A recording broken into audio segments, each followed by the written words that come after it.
You want me to put that on my Tudor?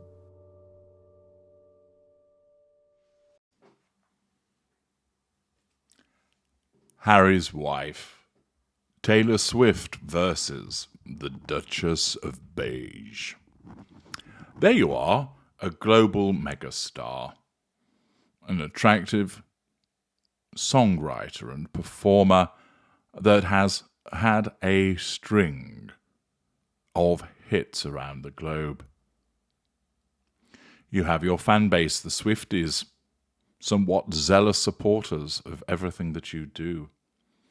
You draw in men, play with them, chew them up and spit them out. You've got millions in the bank. You're world famous. You get to do whatever you want to do.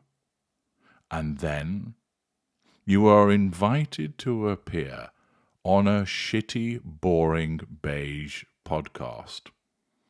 Do you A, quiver with excitement and think, huzzah, I would love nothing more than to be interviewed potentially by a producer, but possibly by the Duchess of Overseas, and answer her banal and ill-thought-out questions?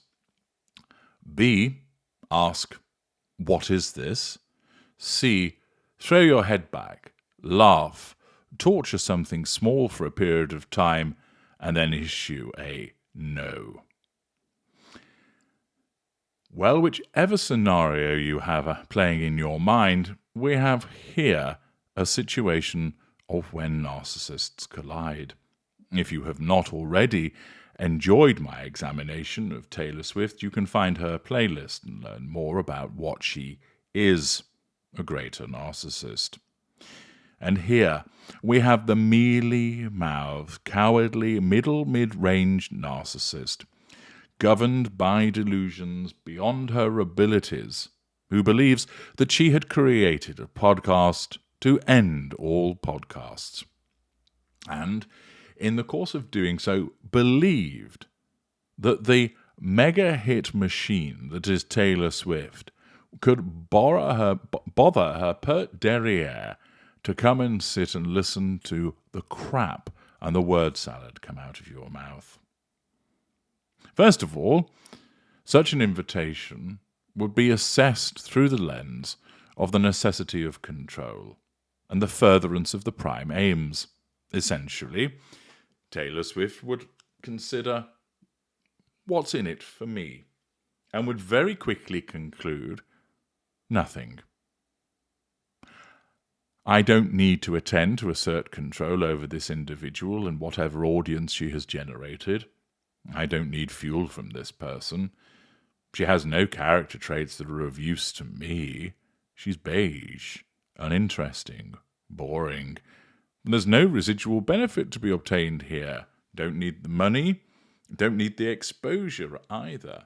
I'm hugely well known, and indeed, one so savvy as Taylor Swift would recognize that an attendance on such a program could actually be damaging, recognizing that any association with the toxicity of Harry's wife would not be sensible.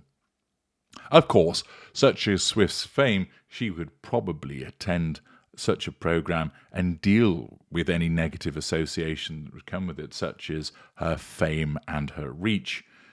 But she's not stupid, and she would recognize that such an attendance not only is beneath her, but is also unnecessary in terms of not furthering her aims and also potentially hindering her aims also.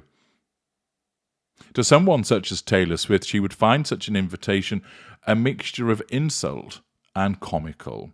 What? Her? Think that someone such as me would go on her program? Oh, I don't think so. The simple method of assertion of control would be to reject it, generating wounding for the part of Harry's wife. Taylor Swift doesn't need to write back saying, "You've got to be fucking joking," as if I'd want to appear on your shit podcast. Fuck off. She doesn't need to do that, and there is a facade that is to be maintained. A simple, polite decline is all that is required whilst of course she laughs to herself at the audacity and the ridiculousness of Harry's wife inviting her. But this is what occurred. As reported by The Telegraph, Taylor Swift snubbed invite to Harry's wife's podcast. Taylor Swift snubbed an invitation to appear on the Duchess of Sussex Archetypes podcast, and the couple left Netflix and Spotify executives underwhelmed by their lack of productivity and ideas, it has been claimed. The production of Harry's wife's Archetypes podcast was fraught with difficulties over securing the right guests, and the Duchess often asking for late changes, sense of entitlement, according to the Wall Street Journal. In a wide-ranging analysis of the couple's career since settling in California, the newspaper suggested that their big dream of wowing Hollywood with their star power and royal connections had been undermined by a lack of substance. That's certainly the case. All Harry can offer is that he's a royal, which is of mixed use in the United States. As for Harry's wife, she's a nobody who was once an actress who married a royal. The article continues by explaining that it revealed that Archewell employees and associates had admitted the company often lacked direction, and that the royal couple at times seemed surprised by the work required to finish entertainment projects. That just demonstrates how dim-witted the duo are. With Harry, he's never really had to get involved in any serious graft in his life. It's always been done for him. But you might think that Harry's wife, at least being an actress, would have some understanding of the effort that goes into it. For instance, filming can often go on for long hours in each day. But of course, her sense of entitlement, low cognitive function, and lack of accountability causes her to think, gosh, didn't realise there was so much to this.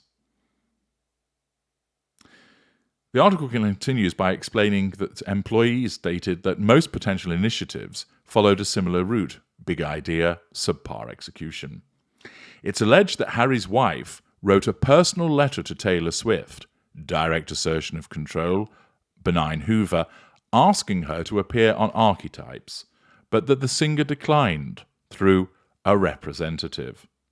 So Harry's wife doesn't even get a personal reply. It's a representative that turns round and says no. Taylor Swift asserts control by proxy, basically wafting her hand at Harry's wife as if she were an irritating fly, telling her, I don't mix with the likes of you, you're a nobody. And indeed, deliberately and consciously, to pour scorn on Harry's wife, whilst the facade is maintained with a polite declining of the invitation, she manages a barbed response by sending it through a representative. This would have amounted to challenge fuel to Harry's wife, telling her no, and causing her fury to ignite as a consequence of not being able to secure such a big name as Taylor Swift.